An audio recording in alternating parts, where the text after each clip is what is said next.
जय हिंद दोस्तों, आप सभी का स्वागत है आज के इस वीडियो में। और आज की इस वीडियो में मैं आपके लिए एक फिजिक्स का टॉपिक लेके आया हूँ जो कि बहुत ही इम्पोर्टेंट है for class 11th and 12th। यदि आप एक कॉम्पिटिटिव एग्जाम की भी तैयारी कर रहे हैं तो इससे क्वेश्चन बनना आपके लिए फिक्स है।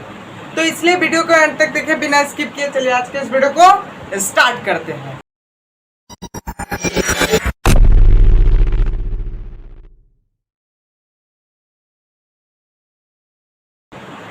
तो दोस्तों हम जान लेते हैं आज के टॉपिक का नाम क्या है। तो जो हमारे टॉपिक का आज का नाम है वो है न्यूटन्स लॉ ऑफ मोशन। मतलब जो न्यूटन के गति विषयक नियम थे उनको आज हम इस वीडियो में जानने वाले हैं। तो चलिए देख लेते हैं भैया न्यूटन के गति के नियम। मतलब न्यूटन के जितने भी गति के नियम थे सबको आज हम इस वीडियो में कवर करने वाले हैं। बिल्कुल डिटेल से समझाऊंगा, आपके माइंड में घुसाऊंगा, फिर उसके बाद छुड़वाऊंगा। समझ आया? चलिए स्टार्ट कर देते हैं। तो भाई जो न्यूटन का पहला लॉ होता है, मतलब पहला लॉ मतलब प्यार वाला लॉ नहीं, अरे कहना क्या चाहते हो यार, लॉ मतलब नियम, ठीक है। तो जो न्यूटन का पहला नियम आता है ना वो क्या कहता है? तो भाई वो जड़त्व पे आपके निर्भर है। यही पूछता है कि न्यूटन का प्रथम नियम किस प्रकार से आप परिभाषित कर सकते हैं। तुम जड़त्व के हिसाब से परिभाषित कर सकते हैं। जैसा कि जो न्यूटन का प्रथम नियम होता है, न्यूटन का प्रथम नियम होता है, प्रथम नियम वो आपके किस पर डिपेंड करता है? जड़त्व पर।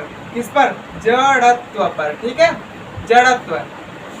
अब जड़त्व क्या होता है भाई? जड़त्व दो प्रकार की चीजें होती हैं। जड़त्व कितने प्रकार का होता है? दो प्रकार का होता है, अभी हम आगे देखेंगे, ठीक है। तो जड़त्व पर निर्भर करता है और ये जो जड़त्व का नियम है ना ये आपके लगभग जो आपका न्यूटन का प्रथम नियम है ना ये आपके गैलीलियो के नियम से मैच करता है, ठीक है। तो इसको हम गैलीलियो का भी नियम कहते हैं। क्या कहते हैं? गैलीलियो, गैलीलियो, ठीक है, गैलीलियो का नियम भी कहते हैं, ठीक है। और इससे हमें क्या मिलती है? इससे हमें क्या मिलती है? तो भैया इससे हमें टॉफी नहीं मिलती है यार, टॉफी मिठाई खोज रहा है, ठीक है। तो टॉफी मिठाई नहीं मिलती है। इससे हमें क्या मिलती है? तो बल की क्या मिलती है? परिभाषा मिलती है, ठीक है। बल की परिभाषा मिलती है मेरे भाई लोग, बल की परिभाषा मिलती है, ठीक है। बल की क्या मिलती है? परिभाषा मिलती है। तो भाई लोग हम पहला नियम समझ गए कि यह जो प्रथम नियम होता है वह प्रोपोर्शनल डिपेंडेंट होता है आपके, मतलब सीधा आपके किस पर डिपेंड करता है? तो जड़त्व पर करता है। जड़त्व क्या होता है अब मैं आपको बताता हूँ। तो भैया जड़त्व ऐसी चीज होती है कि जो चीज जिस अवस्था में है ना वो उसी अवस्था में रहना चाहिए, ठीक है। तो जड़त्व क्या कहता है? जड़त्व दो प्रकार का होता है, मैं लिख देता हूँ। जड़त्व क्या कहता है? दो प्रकार का। एक होता है आपका विराम का जड़त्व। विराम बोले तो अब विराम करने वाला विराम, एकदम सही आप समझ गए हैं, मतलब आराम का जड़त्व है। और दूसरा क्या होता है आपका? गति का जड़त्व, ठीक है। किसका होता है? गति का जड़त्व। ये विराम का जड़त्व ससुरा और गति का जड़त्व होता क्या है भैया? थोड़ा बता दीजिए सर जी। तो सर जी सब कुछ बताएंगे, आप वीडियो को एंड तक देखिएगा बस, ठीक है। अच्छा हमको सिखा रिया है। तो जो विराम का जड़त्व होता है ये क्या कहता है और गति का जड़त्व होता है ये क्या कहता है? तो ध्यान से देखिएगा।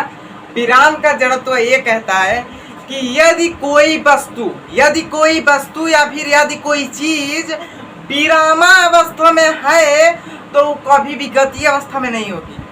मतलब समझ में नहीं आया? कौन बात है, फिर से समझावती। तो अगर कोनो वस्तु है और वो मतलब खड़ा है, मतलब बैठल है या फिर खड़ा है या फिर क्या है वो विरामावस्था में है तो कबो न कबो अपने स्थिति को चेंज नहीं करना चाहती है। और इस पे अगर वह चेंज कर देती है तो इस पे ससुरा बल की परिभाषा निकल के आती है। भाई बल ससुरा इसको चेंज किया है। समझ में आया कि नहीं समझ में आया? कोई बात नहीं। जैसे अगर हम ये मार्कर ले रहे हैं, मार्करवा को यहाँ रखें और ये अपने स्थिति में परिवर्तन नहीं करेगा। कब तक? जब तक हम इस पे एक्सटर्नल फोर्स ना लगाए। तो लगा देते हैं ससुरे पे एक्सटर्नल फोर्स, ठीक है। लग गया कि नहीं? ठीक। लग गया, हमको पता है आप क्या सोच रहे हैं, ठीक है। तो लग गया ना, तो यदि विराम अवस्था में है, जब इस पे हम फोर्स लगाए तो ये गति अवस्था में हो गया। तो यही कहना चाहता है हमारा जड़त्व कि यदि कोई चीज विरामावस्था में है तो वह सदैव विरामावस्था में रहना चाहती है जब तक कि उस पर कोई एक्सटर्नल फोर्स ना लगाया जाए। वही बात है आपके गति में भी, यदि कोई चीज गति अवस्था में है तो वह सदैव गति अवस्था में रहेगी जब तक कि उस पर आप कोई एक्सटर्नल फोर्स ना लगाएं। तो आई होप कि आपको यह पहला नियम घुस गया होगा। अब हम दूसरे नियम की तरफ चलते हैं। भाई साहब, दूसरा नियम बहुत ही इंटरेस्टिंग है, तगड़ा नियम है, मजा आ जाता है पढ़ने में।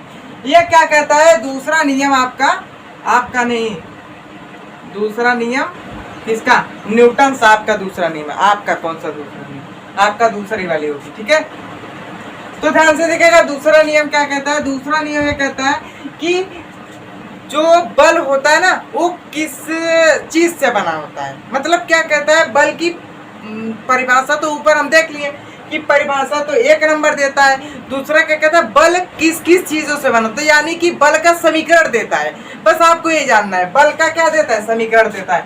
यानी कि कहता है ये संवेग पर निर्भर रहता है। अब भाई आप कंफ्यूज हो जाएंगे, भैया संवेग क्या होता है?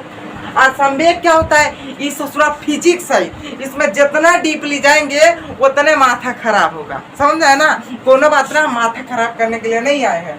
तो दूसरा नियम क्या कहता है? तो भैया संवेग पर डिपेंड करता है। अब संवेग क्या होता है? तब भैया अभी बता रहे हैं संवेग क्या होता है। ध्यान से देखिए, संवेग जो होता है ना, ये आपके मास इंटू वेलोसिटी को कहते हैं संवेग। अब मास इंटू वेलोसिटी क्या होता है? अब यदि आप हिंदी मीडियम के होंगे हमारी तरह तो आप नहीं समझेंगे, कौन बात ना, हम भी हिंदी मीडियम के। तो ध्यान से देखिएगा, मास बोले तो द्रव्यमान, क्या भैया? द्रव्यमान होता है, द्रव्यमान और गुणा आपका वेलोसिटी जो आपका वेग है, ठीक है। वेग बोले तो वेलोसिटी, यानी कि आप थोड़ा थोड़ा जानते होंगे। अरे हम एक बार पढ़े थे ना, और P बराबर m इंटू वी होता है, और ये वही तो है रे भैया, वही है। P equal to m into V है, माने P बराबर क्या है आपका? P बराबर है आपका संवेग, m बराबर द्रव्यमान मतलब मास, v बराबर वेलोसिटी माने वेग। तो दूसरा नियम क्या कहता है कि संवेग परिवर्तन की दर क्या कहलाती है? संवेग परिवर्तन की दर को हम क्या कहते हैं? बल के बराबर होती है, ठीक है। दर बोले तो टाइम से यदि हम भाग देते हैं तो वो बल निकल जाएगा। तो ध्यान से देखिएगा, ये क्या दे रहा है? ये बल का समीकरण दे रहा है। बल का क्या दे रहा है? बल का समीकरण दे रहा है। समीकरण बोले तो इक्वेशन दे रहा है। समझ गई ना बबुआ लोग? तो समझ गए आप कि दूसरा नियम क्या कहता है कि बल की समीकरण को देता है। मतलब बल F बराबर क्या होता है? m इंटू ए होता है, ठीक है। m इंटू ए होता है। अगला नियम देख लेते हैं, जो न्यूटन साहब का तीसरा नियम है। ये बहुत धांसू नियम है और बहुत ही मस्त नियम है। तो ध्यान से देखिएगा, इसका नाम है तीसरा नियम। तीसरा नियम, तो तीसरा नियम में क्या है? सर जी तनी बताइए तो जल्दी से, टाइम ज्यादा हो रहा है। अरे टाइम रहने दीजिए ना, 10-12 मिनट का वीडियो बनेगा और आपको तीनों नियम रटा जाएगा, ये तो हम गारंटी लेते हैं, ठीक है। तो तीसरा नियम क्या कहता है भैया? ये कहता है क्रिया नहीं, क्रिया, ठीक है। आप लोग मन में यही चलता है, ठीक है। क्रिया और प्रतिक्रिया, ठीक है। क्या भैया?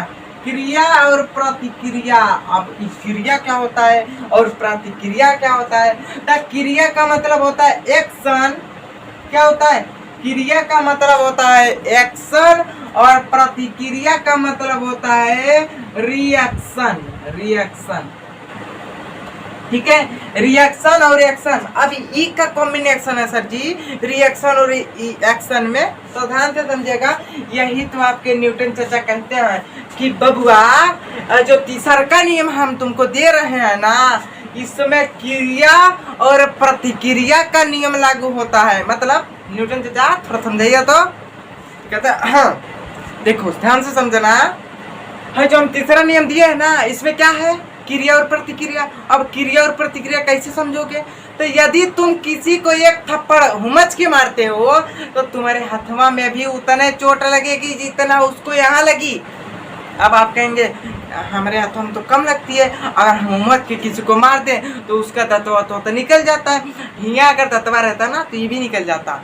तो यही कहते हैं अगर आप जो है इसी थप्पड़ से किसी के गाल पे मारेंगे, अब गाल जो कि नरम होता है, सॉफ्ट होता है, तो जिसके कारण ये हाथ पे चोट कम लगता है। अब महसूस तो थोड़ा कम होता है, लगता तो उतना है जितना आपके गाल पे लगा है, ठीक है, तो इस पे महसूस कम होता है, ये सॉफ्ट है, मारेंगे चटाक से।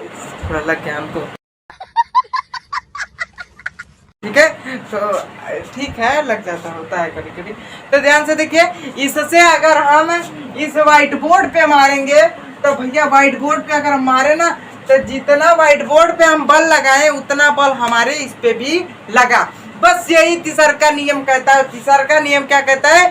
ये कहता है बल का रिएक्शन, सॉरी बल की दिशा, ठीक है, या फिर हम कह सकते हैं बल की डायरेक्शन को बताता है, यानी कि बल की डायरेक्शन, ठीक है, डायरेक्शन को बताता है आपका तीसरा नियम, डायरेक्शन को, बल की डायरेक्शन को बताता है आपका तीसरा नियम, और नेचर को बताता है, बल का नेचर कैसा है, ये प्राकृतिक रूप से कैसा है, इसका नेचर को बताता है, बल के नेचर को बताता है। तो आपसे क्वेश्चन क्या पूछेगा कि बबुआ बता तो ये बल के नेचर को कौन सा नियम बताता है, न्यूटन साहब का, तो आप कहेंगे दूसरा का नियम, बस वही गलत हो जाएगा।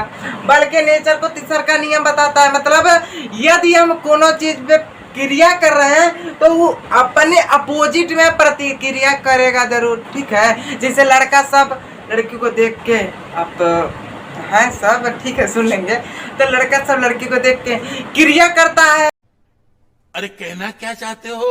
अब ब्रेकअप होने के बाद बेचारे का प्रतिक्रिया हो जाता है। आप समझ रहे होंगे काहे कि आप इतने इंटेलिजेंट हैं, ठीक है। तो आई होप कि आपको न्यूटन का जो तीसरा नियम है, सॉरी तीनों नियम है, सब समझ में आ गया होगा। मिलते हैं अगले वीडियो में, मगर उससे पहले मैं एक चीज चाहता हूँ आपसे, वीडियो को लाइक कर दीजिए और चैनल को सब्सक्राइब नहीं किया तो सब्सक्राइब कर दीजिए, ताकि ऐसे वीडियो मैं आपके लिए लेके आता रहूँ। तब तक के लिए जय हिंद, टेक केयर।